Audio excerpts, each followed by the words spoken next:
జ్ఞానము అనేది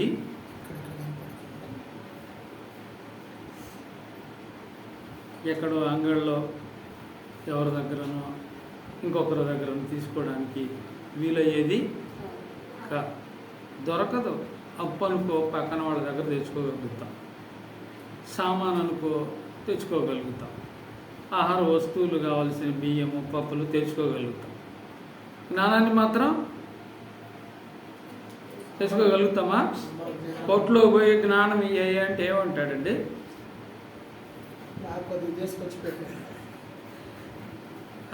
ఏమంటాడు? మరి ఎక్కడ పడితే అంగళ్ళలో దొరికేది కాదు కదండి జ్ఞానం. మరి దొరకని దాన్ని మనం ఏం చేయాలో దొరికే చోటకు పోవాలి. దొరకని దాన్ని ఎక్కడ పోవాలి? అవును కదా, ఒక చోటకి వెళ్ళి ఏదైనా దొరకలేదంటే నలుగురు ఐదుగురిని అడిగి ఆ చోటును పట్టుకొని ఆ వస్తువుని సంపాదించుకొని ఆ వస్తువు యొక్క విశిష్టతలన్నిటిని తెలుసుకొని క్షుణ్ణంగా ఆ వస్తువును కొనుక్కోవడానికి సకల విధాల ప్రయత్నం చేస్తామా చేయమా? చేస్తామా లేదా? చేస్తాం. మరి జ్ఞానం గురించి ఎందుకు చేయడం లేదు మనుషులు? ఏమండి, ఇది ప్రశ్న. ఎప్పటి నుంచి ఇది? ఆదికాండం 1వ అధ్యాయం నుంచి ప్రకటన గ్రంథం చివరి దాకా ఆయన విసిగి వేసారి ఇక ఏం చెప్పలేక మనం కూడా మన పిల్లలు బాగా మాట వినకపోతే ఏం చేస్తాం? విసిగిన తర్వాత ఏం చేస్తాం అండి? ఏం చేస్తాం చెప్పండి? ఏం చేస్తాం? పీకినా వినడం. ఏం చేస్తాం? విడిచిపెడతాం. నీ మానాన్ని నువ్వు చస్తే చావు, బ్రతికితే బ్రతుకబ్బా అని వదిలేస్తాం. దేవుడు కూడా అలాగే మనల్ని ఏం చేశాడంటే ప్రకటన గ్రంథం 22వ అధ్యాయము చూడండి 11 నుంచి చూద్దాం. జ్ఞానం నేర్చుకోండి అయ్యా అని మొదట నుంచి చివరి దాకా చెబుతూనే ఉన్నాడు. ఇక్కడ ఇద్దరు ఉన్నారు, జ్ఞానం నేర్చుకున్న వాళ్ళు ఉన్నారు, జ్ఞానం నేర్చుకొని వాళ్ళు కూడా ఉన్నారు. ఏం చెప్తున్నాడు? అన్యాయము చేయవాడు ఇంకనూ అన్యాయమే చేయనిమ్మంటున్నాడు. అన్యాయము చేసేవాడు జ్ఞానం ఉన్నవాడా? ఏమండి, ఉన్నవాడా? అపవిత్రుడును ఇంకానూ అపవిత్రుడుగానే ఉండనిమ్ము అంటున్నాడు. అంటే 2 తెగలు ఉన్నాయి. ఇంకా చూడు, నీతిమంతుడుగానే ఉండనిమ్ము, పరిశుద్ధుడిని ఇంకనూ పరిశుద్ధుడుగానే ఉండనిమ్ము. జ్ఞానము లేనివారు ఉన్నారు ఇక్కడ, జ్ఞానం ఉన్నవారు. 2 దారులు. ఒకటేమో జ్ఞానం లేని దారి, రెండోదేమో జ్ఞానం కలిగిన దారి. ఎవరి దగ్గరకు రావాలి మనం జ్ఞానం కావాలంటే? చక్కగా చెప్పేస్తాం. చిన్నపిల్లలు చందమామ రావే జాబిల్లి రావే అని కథ చెప్పినట్టుగా మనం ఏం చెప్తాం? ఎవరి దగ్గరకు పోవాలని చెప్తాం?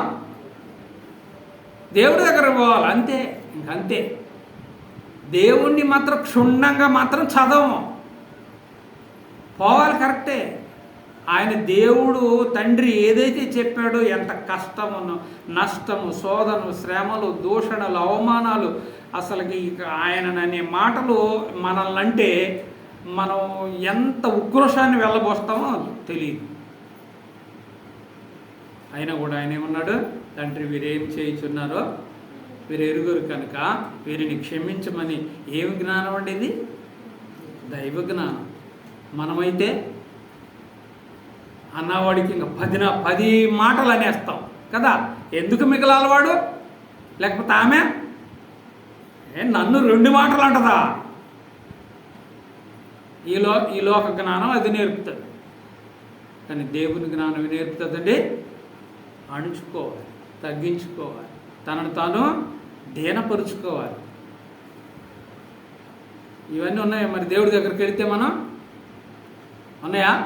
పొరపాటు ఖచ్చితంగా కోపం రాదు అనడానికి వీలు లేదు. ఎందుకంటే మనం మనుషులం. కానీ దాన్ని ఏం చేసుకోవాలి? మళ్ళీ జరగకుండా చూసుకోవాలి. అది దేవుని జ్ఞానం. మళ్ళీ జరుగుతూ ఉంటే ఇందాక సహోదరుడు చెప్పాడు, ధర్మశాస్త్రం దేనికి సంబంధించిందట? మానవులకు సంబంధం లింక్ అయి ఉందన్నాడు. ఎందుకంటే వాళ్ళు పాపం చేశారు, మళ్ళీ ఏదో బలిచ్చారు, మళ్ళీ పాపం చేశారు, ఏదో ఒక బలిస్తున్నారు. పాపం చేస్తూనే ఉన్నారు కానీ పాపాన్ని తగ్గించుకోవడం మాత్రం జరగదు. అది లోక జ్ఞానం. అందుకని ఇప్పుడు కూడా బలులు అర్పిస్తూ ఉంటారు కదా, మేకల్ని పొట్టేళ్ళని కట్టే చూసి మనం బాగా కప్పెట్ల తాళాలతో తీసుకొని పోతా ఉంటే చూస్తాం. పశువుల వలన వస్తుందండి క్షమాపణ, పాప క్షమాపణ వస్తుందా? ఇది ఏ జ్ఞానం మరి? లోక జ్ఞానం. మరి నువ్వు దేవుని జ్ఞానం ఉంటే అలా చేస్తావా? మొక్కుకుంటావా? దేవుని జ్ఞానం ఉంటే ఏమంటాడు ప్రసంగి గ్రంథకర్త? బుద్ధిహీనులు ఒప్పుకున్నట్టుగా అంటాడు. మొక్కుబడి చేసుకుంటే బుద్ధిహీనులు అర్పించినట్లుగా నువ్వు అర్పిస్తే ఏమైపోతావు? లోక జ్ఞానంలో ఉన్నట్టు అయిపోతావు. ఇవన్నీ మనం బైబిల్ చదువుతుంటే మనకు అర్థమవుతాయి. లేకపోతే డూడు బసం అన్నంటే ఏం చేస్తుంది? ఆ ఎద్దు అంటది, మళ్ళీ సౌండ్ కూడా చేస్తుంది. అది మనుషులకి మనకు రావు. అవి ఎవరు నేర్పుతున్నారు? ఇవి ఈ జ్ఞానం ఎవరిది? అది మాత్రం గుర్తుంచుకోరు. మీరు ఏలండి, ప్రపంచాన్ని మొత్తం మీద ఏలండి అని ఆశీర్వదించి ఆదికాండం 1:28 చెప్తే వీటన్నిటిని ఆధిపత్యంతో ఏలుతున్నాం. కానీ అసలు ఏలు ఆయన్ని మాత్రం ఈ జ్ఞానం లేదు మనకి. అసలు ఏలు ఆయనకి మాత్రం విధేయులుగా ఉండే జ్ఞానం లేదు. ఉదాహరణ చూడండి, నా కుటుంబం ఉంది, ప్రశ్న వేసుకుంటాను. నేను జ్ఞానం కలిగి ఉన్నాను, నా పిల్లలు కూడా ఎవరి జ్ఞానాన్ని కలిగి ఉండాలి? నా కుటుంబం అంతా ఎవరి జ్ఞానాన్ని కలిగి ఉండాలి? మరి అలా ఉన్నాయా కుటుంబాలన్నీ? ప్రశ్న ఉన్నాయా? సమాధానం రావాలా? ఉన్నాయా? మరి లేకపోతే ఎవరి జ్ఞానం లేదు? అందుకే ఏమన్నాడు ఆయన? అన్యాయస్తుడిని చెప్పి చెప్పి విసికి వేసారిపోయింది ఆయన పరిస్థితి. నరులను చేసినందుకు ఆదికాండంలోనే 6వ అధ్యాయంలోనే ఏమయ్యాడు? సంతాపపడ్డాడు. ఇంకా ఎంతసేపు బాధపడతావు నువ్వు నేను ఆయన్ని? అందుకని ఒక్కసారి దేవుని యొద్దకు రండి, దేవుని జ్ఞానాన్ని నేర్చుకోండి, ఆయన్ని సంతోషపెడదాం, ఆయన యందు మనం కూడా సంతోషపడదాం, ఆయన ఆనందపరుచుదాం, మనం కూడా ఆనందపడదాం. ఆనందం లేని జీవితం అసలు జీవితం అవుతుందండి? అవుతుందండి? ఎట్టి పరిస్థితుల్లో కాదు. కాబట్టి ఇంకా వాడిని అలాగనే ఉండనేమో. మరి ఇప్పుడు రండి 12. ఇదిగో త్వరగా వచ్చుచున్నాను, వాని క్రియల చొప్పున ప్రతి వారికి ఇచ్చుటకు నేను సిద్ధపరిచిన జీతము నా యొద్దనే ఉన్నది. ఏమంటండి? జీతం ఎవరిస్తారు మనకి? ఏ జీతం కావాలి మరి నీకు? ఇది మాత్రం ఖచ్చితంగా నేను నాకు మంచి జీతమే కావాలని కోరుకుంటా కదా, అవునా కదా? మంచి జీతం కావాలంటే నువ్వు ఏ ప్రవర్తన కలిగి ఉండాలి? మంచి ప్రవర్తన కలిగి ఉండాలి. మంచి ప్రవర్తన నీకు రావాలంటే ఎవరి దగ్గరకు రావాలి? మంచివాడైనా దేవుని దగ్గరికి. ఒక యవ్వనస్తుడు వచ్చి దేవుని దగ్గరికి, నేను పరలోకంలో ప్రవేశించాలంటే ఏం చేయాలని అడిగాడు.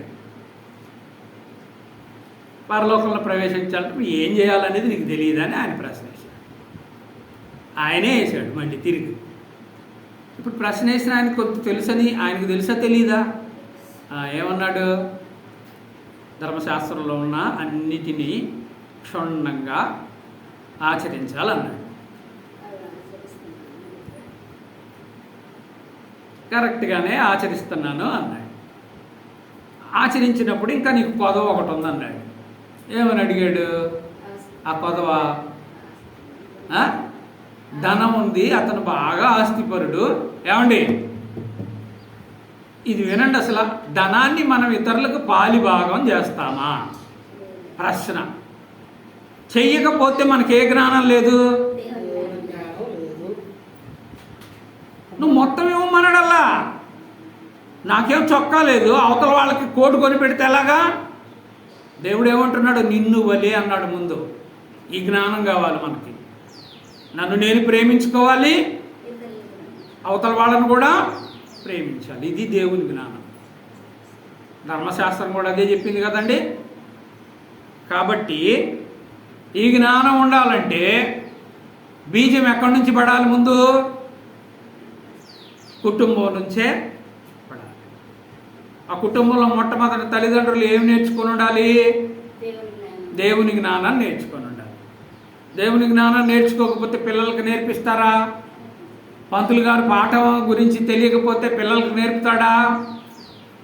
మిరపకాయలు కోతకి వెళ్ళేవాళ్ళు మిరపకాయలు కోయడం చేత కాకపోతే చేనాయలు రమ్మంటాడా? రమ్మంటాడా? ఇప్పుడు దేవుని పని అనే కోత మనకు చేత కాకపోతే దేవుడు మనల్ని ఆ పనికి పిలుస్తాడా? కోత అంటే ఏంటండి? యుగ సమాప్తే. ఏంటి? శిక్ష. ఇక అదే ఇందాక చెప్పాడు, అన్యాయస్తుడిగానే ఉండనేమో, అనీతిమంతుడిని బుద్ధిమంతుడిని, పరిశుద్ధుడు కానీ బుద్ధిమంతుడిగానే ఉండాలి.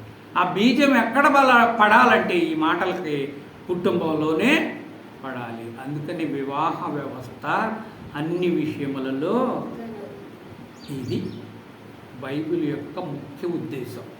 వివాహ వ్యవస్థను మొట్టమొదటగా వాళ్ళు ప్రారంభిస్తున్నారంటే కుటుంబము.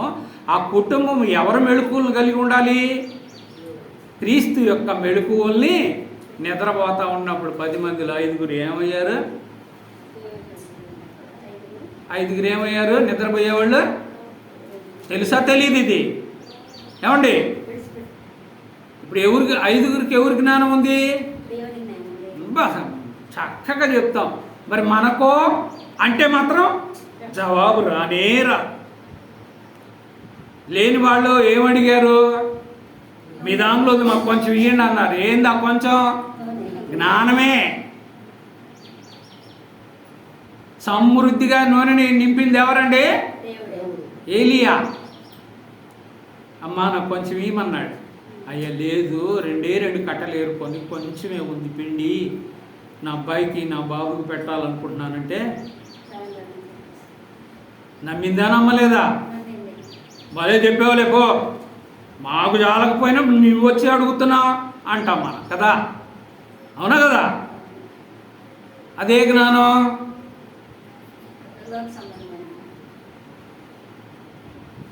నిజమైన ఉపవాసం ఏంటండి?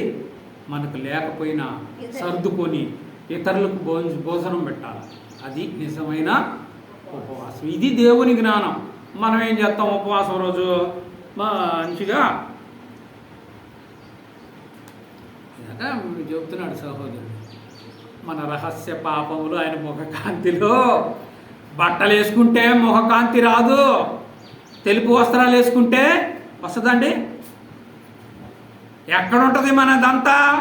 ఆయన ముఖకాంతిలో. అందుకని బీజం ఎక్కడ పడాలండి? చెప్పండమ్మా. కుటుంబంలోనే పడాలి. కుటుంబంలోనే పడాలంటే వివాహ వ్యవస్థ దేవుని జ్ఞానంతో ఏర్పాటు చేయబడింది అయి ఉండాలి. అప్పుడే అది ఘనమైంది అవుతుంది. ఎట్టబడితే అట్ట పెళ్ళిళ్ళు చేసుకుంటే ఏ పత్రిక మీద రాసిన వివాహం అన్ని విషయాలు ఘనమైందంటే అవుతుందా? అందుకే లేఖనాలను ఏం చేయాలా? ఏమండి? ఎర్రగకపోవటం వల్లనే మనం ఏం చేస్తున్నాం? వివాహం అన్ని విషయంలో ఘనమైంది అన్న తర్వాత కామం ఉందండి, ఫుల్ స్టాప్ లేదు అక్కడ. పానుపు నిష్కల్మషముగాను వేశ్యాసంగులకు దేవుడు తీర్పు తీరుస్తాడని ఉంది. అది ఎవరైనా పెడతారా? నీకు అవసరమైందే పెట్టుకుంటావా అంటే దేవుడి జ్ఞానం తూచ తప్పకుండా చూడవచ్చు ప్రతిదీ. అందుకనే రోమాపత్రిక 1వ అధ్యాయం 20వ వచనంలో అంటాడు, ఆయన దృశ్య లక్షణములు అనగా నిత్యశక్తియు దేవత్వమును సృష్టించబడిన ప్రతి వస్తువులో చూడాలి మనం. అప్పుడు మనం దేవుని జ్ఞానం కలిగిన వాళ్ళం అవుతాం. చూస్తున్నామా? మరి చూస్తున్నామండి. ఈ మౌత్ ఎలా తయారు చేయబడిందో చూస్తే ఇందులో ఏముంటుంది? మనుషుని జ్ఞానం ఉంటుందా? దేవుని జ్ఞానం ఉంటుందా? ఏమండి? ఆ మనిషికి ఎవరు జ్ఞానం ఇచ్చారు? అది గుర్తు పెట్టుకోవాలి. ప్రతి వస్తువులో ఇది చేయబడింది పుల్పీఠం చేశాడు ఆయన. ఆ జ్ఞానం ఎవరిచ్చారు? ప్రతి వస్తువును చూడండి, ఎవరు కనపడాలి? దేవుడి జ్ఞానం కనపడాలి ప్రియులారా. ఇది నేర్చుకోండి. ఆ విత్తనాన్ని విత్తన శుద్ధి చేసుకొని ఆ విత్తనాన్ని మళ్ళీ అన్ని చోట్లకి మళ్ళీ వేయడానికి అయిపోయే సమయానికి మళ్ళీ విత్తన శుద్ధి చేసి అందరికి విత్తనాలు అమ్ముతున్నారంటే ఆ జ్ఞానం ఎవరిదే? వరకొచ్చుకునేటప్పుడు మాత్రం వరకొచ్చుకుంటాం. కనీసం ఆ పండ్లను ఆకుకూరలను తెచ్చుకొని తినేటప్పుడు అసలు ఏమని ప్రార్థన చేసుకుంటారండి? చేసుకుంటారా? ఇది నీ ద్వారా వచ్చింది, మా వలన అయింది, ఇది దేవుని జ్ఞానం. మన వలన అయింది ఏది? ఒకవేళ తింటూ తింటూ చనిపోయిన వాళ్ళు లేరండి? ఉన్నారా లేరా? ఉన్నారా లేదా? కాబట్టి ఇప్పుడు దేవుని సంఘమా, దేవుని పరిచర్య చేసే వారమా, మరి ముఖ్య బీజం ఎక్కడ పడాలండి? ఇంటి నుంచే పడాలి. ఆ ఇల్లు ఎవరిదై ఉండాలి? ఆ వివాహం ఎవరిదై ఉండాలి? దేవునిదై ఉండాలి. అందుకని ఎఫెసీ 5:32లో ఈ మర్మము చాలా గొప్పది, నేను క్రీస్తుని గురించి సంఘమును గురించి చెబుతున్నాను అంటాడు. కానీ పాస్టర్లు ఏం చెప్తారు? ఆ మాట మాత్రం చెప్పాలి. అమ్మా నువ్వు నమ్మకం ఉంటావా? నేనుతోనే కాపురం చేస్తావా? అమ్మా ఆయన కళ్ళు చూడకుండా చెబుతావా అమ్మా అనగానే అక్కడ ఉన్న వాళ్ళు అందరూ అదే ఏమండి, వెకిలి చేయటానికి దేవుడు నిన్ను వివాహ వ్యవస్థని ప్రవేశపెట్టిందండి. వివాహం అన్ని విషయంలో ఘనమైందంటే నువ్వు వాడు వెకిలి వేషాలు వేస్తావా? మరి అపహాసకులు ఉండు చోట అంటున్నాడు కదా, మరి ఎందుకు అక్కడ అపహాస్యం చేసేస్తారు? ఈ జ్ఞానం ఏ జ్ఞానం అండి? మనుషుల్ని కవ్వించాల్సిన పని లేదు, వారిని నొప్పించాలి. అందుకే ఆది అపోస్తులుడైన పేతురు గారు మాట్లాడితే వాళ్ళ గుండెల్లో గుచ్చబడినట్టుందంట. అయ్యా మేమేం చేయాలి అని అడిగారు. అది నిజమైన దేవుని జ్ఞానం. ఈ రోజుల్లో అడుగుతున్నారా మనం? నేనేం చేయాలి పరిశుద్ధ గ్రంథాన్ని చదవాలంటే ప్రతి దినము అని అడుగుతున్నారా? అడగాలి. అందుకని చూడండి ప్రియులారా, ప్రసంగి 12వ అధ్యాయము 1-2 చూద్దాం. దుర్దినములు రాకముందే, ఏ దినాలంటండి? తెలుసు కదమ్మా, దుర్దినాలు అంటే చదువుకున్నారు కదా మీరు, చదువుకున్న పిల్లలు. దుర్రు అంటే ఏంటి అర్థం? చదువుకున్న పిల్లలండి అంటే అదేనమ్మా. దుర్ అంటే చదా, దుర్బీజము అంటే వాళ్ళని చెప్పనేయండి సార్. చెప్పమ్మా, మీరు చదువుకుంటున్నారు కదా. దుర్బీజము అంటే ఏంటి అర్థం? అక్షయ బీజం అంటే అది ప్రశ్న వేయకపోతే సమాధానం అనేది ఇంకా అంతే ఉండాల్సి వస్తుంది ఎప్పటికైనా. ఏమయ్యా, యోహాను బాప్తిసం పరలోకం నుంచి వచ్చిందా ఈ లోకంలో నుంచి వచ్చిందా అని ప్రశ్న ఎందుకు వేశాడు అసలు ఆయన? నువ్వే బోధాధికారంతో చేస్తున్నావని అడిగితే వేశాడు. ఆయన్ని ప్రశ్నిస్తే మళ్ళీ ఏమై ఉండాలి? మనం ప్రశ్న వేసేవారముగా. అది దేవుని జ్ఞానం. అందుకని దుర్దినములు అంటే చెడ్డ దినాలు రాకముందే, ఇప్పుడు వీటి యందు నాకు సంతోషం లేదని నువ్వు చెప్పు సంవత్సరములు రాకముందే. అది ఆయుష్ అయితే ఎన్ని సంవత్సరాలు అని చెప్పుకున్నావు? ఇందాకే చదువుకున్నాం 91 కీర్తన. అయినా అటు వైభవమో ఆయాసమో దుఃఖకరమే. అవన్నీ రాకముందే, సంవత్సరాలు జరగకముందే, సంతోషం లేదని నువ్వు చెప్పే సంవత్సరాలు రాకముందే, తేజస్సునకు సూర్యచంద్ర నక్షత్రములకు చీకటి కమ్మక ముందే. ఇవన్నీ ఎప్పుడు జరుగుతాయి? ఇవన్నీ ఎప్పుడు జరుగుతాయండి?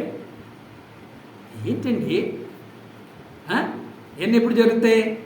చీకటి కమ్ముతుందంటే అర్థం ఏంటి? పాపములోనే ఇక మనకి దేవునికి సంబంధము ఉండదన్నమాట. ఏదైనా తోట నుంచి ఏం చేశాడు? ఆదాముని పాపం వచ్చిన తర్వాత ఏమంటాం మనం? పుట్టలేదు పోరా అంటారా అనరా? అదే మాట అన్న అక్కడ ఆదాముని. మళ్ళీ వస్తాడేమని చెప్పి ఏం పెట్టాడు? కెరూబులను ఖడ్గజ్వాలలను అడ్డంకి పెట్టాడు అనమాట, లోపలికి రాకుండా. అందుకని చీకటి కమ్మక ముందే, వాన వెలిసిన తర్వాత మేఘములు మరలా రాకముందే, నీ బాల్య దినములందునే నీ సృష్టికర్తను స్మరణకు తెచ్చుకో అంటే ఈ కుటుంబంలో ఎవరు చెప్పాలి ఇవన్నీ? ఎవరు చెప్పాలమ్మా?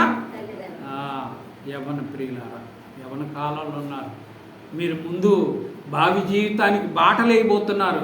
అందులో యేసుక్రీస్తు జ్ఞానాన్ని మీరు చొప్పించండి. అప్పుడు వివాహ వ్యవస్థ అన్ని విషయములు ఎలా ఉంటుంది? ఎలా ఉంటుందండి? దేవుని జ్ఞానం చొప్పున ఉంటుంది కాబట్టి ఎలా ఉంటుంది? ఘనమైందిగా. అది ప్రభు యొక్క శిక్షలోను బోధలోను ఎవరు పెంచుతారు? తల్లిదండ్రులు పెంచుతారు. అది ప్రకృతి సంబంధమైంది. అసలు జ్ఞానం ఎక్కడుంది? సంఘములో ఉంది. పరలోకం నుంచి ఎక్కడి నుంచి ఉందంటే, యాకోబు రాసిన పత్రిక 1వ అధ్యాయము 17వ వచనం. శ్రేష్టమైన ప్రతి ఈవియు, సంపూర్ణమైన ప్రతి వరమును. వరము అంటే ఒకసారి చెప్పండి, కంటికి కనబడుతుందా కనబడదా? అపోస్తులకైతే ఏమైంది? కంటికి ఖచ్చితంగా కనబడింది. వారున్న మేడగదిలో అంతా అగ్ని జ్వాలలుగా పరిశుద్ధాత్మ విభాగింపబడి అందరూ కనబడింది. మరి ఇప్పుడు కనబడుతుందా? యేసుక్రీస్తు బాప్తిసం తీసుకునేప్పుడు ఆకాశము చీల్చబడి పరిశుద్ధాత్మ పావురము వలె కనబడింది అప్పుడు. కానీ మనకు మాత్రం ఎందుకు? ఆ వరము. ఇప్పుడు ఈ వరాన్ని ఏం చేసుకున్నాడు? కనబడని దానిగా. ఇప్పుడు కనబడిన దానికోసం ఎదురు చూస్తామా మనం? ఏమండి చూస్తామా? సహోదరుడు ఏమైనా కోరుకుంటున్నాడు అని ఉండదు అంటున్నాడు కదా. దేవుడు కోరుకుంటున్నాడు అని చెప్పాడు కదా. ఏ జ్ఞానం లేఖనాలను ఎరగాలని కోరుకున్నాడు అంటారు. కోరుకోవటం అంటే అసలు అర్థం యోహాను సువార్త 4వ అధ్యాయం 23వ వచనంలో ఉంటుంది. కోరుకుంటున్నాడు అనేది ఫుట్నోట్స్లో వేసి ఉంటుంది. అంటే ఏమేమి ఉందండి అక్కడ? వెతుకుతున్నాడు అని ఉంటుంది. దేవుడు మనల్ని ఎదుగుతుంటే మనం ఎవరిని ఎతుకుతున్నాం? ఏ జ్ఞానం ఉందా మనలో? ఆకాశం నుండి చూస్తూ ఎవరైనా ఆయనను వెతుకుతారేమో, వివేకం కలిగిన వారు ఉంటారేమోనని ఆయన వెతుకుతుంటే మనం ఎవరిని ఎతుకుతున్నాం? మరి నీలో ఉన్న జ్ఞానము పనిచేస్తుందా? ఎట్టి పరిస్థితులను చేయదు. అందుకని శ్రేష్టమైన ప్రతి ఈవియు, సంపూర్ణమైన ప్రతి వరమును ఎక్కడ సంబంధమైనవి అంటే పర సంబంధమైనవై. ఈ లోక సంబంధమైనవి అయితే ఎప్పుడైనా క్షయం అయిపోతాయి, దుర్బీజం అయిపోతుంది, చెడ్డ విత్తనం అయిపోతుంది, మొలవదు, నిష్ప్రయోజనం అయిపోతుంది. పర సంబంధమైనదై జ్యోతిర్మయుడు తండ్రి వద్ద నుండి వచ్చును. ఎక్కడి నుంచి వస్తుంది అంటండి? ఎక్కడి నుంచి వచ్చింది? తండ్రి దగ్గర నుంచి. తండ్రి దగ్గర నుంచి వచ్చిందంటే అది ఎవరి నుంచి వస్తుంది? మనకు ప్రొడ్యూసు తండ్రి దగ్గర నుంచి ఎవరికి వస్తుంది? యేసుక్రీస్తు ద్వారా వస్తుంది. యేసుక్రీస్తు దగ్గర నుంచి ఆదరణకర్తకి వస్తుంది. సూర్యకిరణాలు ఇప్పుడు చంద్రుడు సూర్యుడి ద్వారా ప్రకాశిస్తాడా? చంద్రుడే స్వయం ప్రకాశుడా? ఏమా చదువుకున్నారు కదా మీరు. చంద్రుడు స్వయం ప్రకాశుడేనా? ఏంటి? చంద్రుడు స్వయం ప్రకాశుడేనా? ఏంటి? ఏం చెప్తున్నారు మీరు?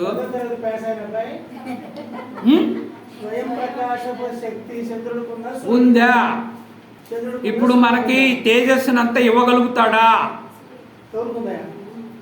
చంద్రుడు ఇవ్వగలుగుతాడా?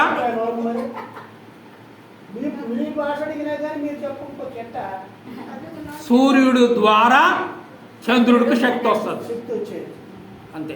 మరి చదువుకోవటం కీ పాయింట్లు చిన్న బిట్లే మీరు చెప్పలేకపోతే ఎలాగయ్యా? స్వయం ప్రకాశం లేదు చంద్రుడు. అట్లాగని యేసు తండ్రి అయిన దేవుడి నుంచి కుమారుడైన దేవుడికి, కుమారుడైన దేవుడి నుంచి పరిశుద్ధాత్మ దేవుడికి, అపోస్తలులకు, అక్కడి నుంచి క్రైస్తవులమైన మనకు ఈ ముఖ కాంతిలో, అంటే ఆ కాంతిలో నుంచి ఏం కిరణాలు వస్తాయండి? ప్రకాశమైన కిరణాలు వస్తాయి. ఆ కిరణాలు మనల్ని తాకంగల్ని పరవశించాలి. ఆ పరవశించే జ్ఞానమే దేవుని జ్ఞానం. అంతే తప్ప ఈ లోకంలో పరవశం ఎట్టి పరిస్థితుల్లోనూ చెల్లదు. ఇప్పుడు బాగుంటాం, కొద్దిసేపు ఉంటే కోప్పడతాం, కొద్దిసేపు ఉంటే దుఃఖపడతాం, కొద్దిసేపు ఆనందపడతాం, రకరకాలుగా ప్రవర్తిస్తాం మనం, అవును కదా? కాబట్టి ప్రియా దేవుని సంఘం ఎఫెసీయులకు రాసిన పత్రిక ఎందుకు పరసంబంధమైంది ఎక్కడ పెట్టాడో చూద్దాం. 3వ అధ్యాయము ఈ జ్ఞానము మనం తెలుసుకోవాలి. 8-11 వచనాలను 20-21 వచనాలను చదువుకుందాం. దేవుడు మన ప్రభు అయిన యేసుక్రీస్తునందు చేసిన నిత్య సంకల్పము చొప్పున, నిత్యము అంటే వాడబారేదా వాడబారనిదా? ఇక ఆయనలో చేసేసాడు. ఏం సంకల్పం? ఇక ఎప్పుడు నిలిచి ఉండే సంకల్పం ఎవరిలో చేసేసాడండి? క్రీస్తులో చేస్తే ఇప్పుడు జ్ఞానం ఎవరు ఇవ్వాలి? నిత్యం ఉండాలంటే మనం క్లియర్. ఎవరి దగ్గరకు రావాలా?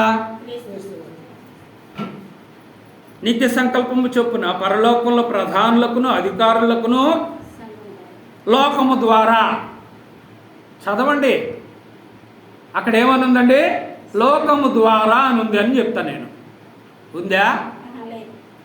బైబిల్ చదవండి, తీసి చదవాలి. బైబిల్ ఉన్న వాళ్ళందరూ చదవాలి. బైబిల్ ఉన్న దేనికి 350 రూపాయలు పెట్టి కొనుక్కొని 700 రూపాయలు పెట్టి గొంగడ కొనుక్కున్నాడంట.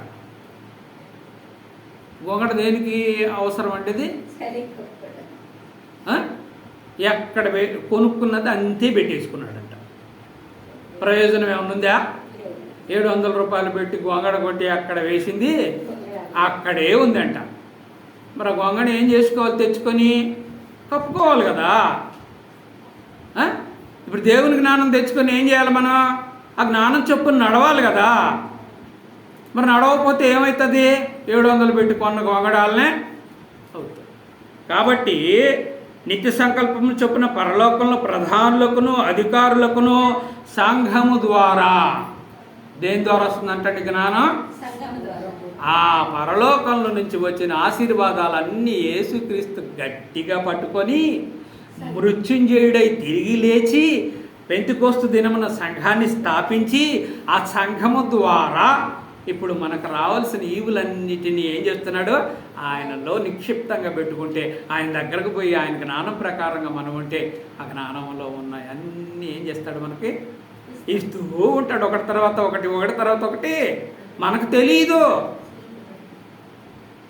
మరి ఎలా ఉండాలి ఆ సంఘంలో? మనం దేవుని జ్ఞానానుసారంగా ఉండాలి. సంఘము ద్వారా తన యొక్క నానా విధమైన జ్ఞానము, ఒక విధమైనది కాదుండు. ఇక దీనికి ఏమన్నా కొటేషన్ చెప్పడానికి ఉందండి? ఉందా? ఎంతటి తెలివివంతుడండి దేవుడు.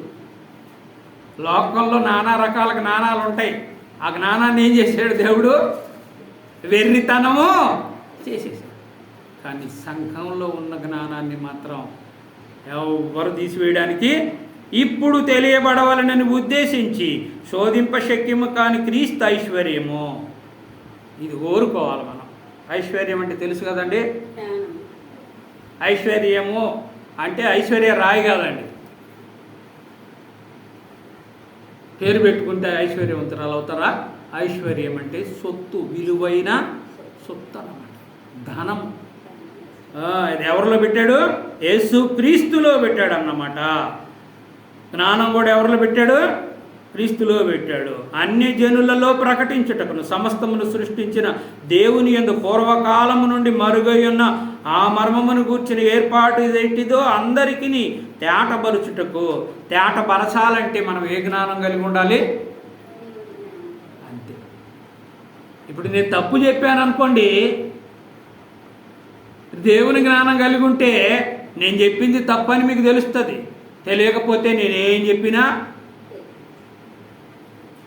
తలలాడిస్తూనే రూడు బసవన్న అంటే ఆ మాదిరిగా ఉండకుండా. అందుకే బెరయా పట్టణస్థులు ఏం చేశారు?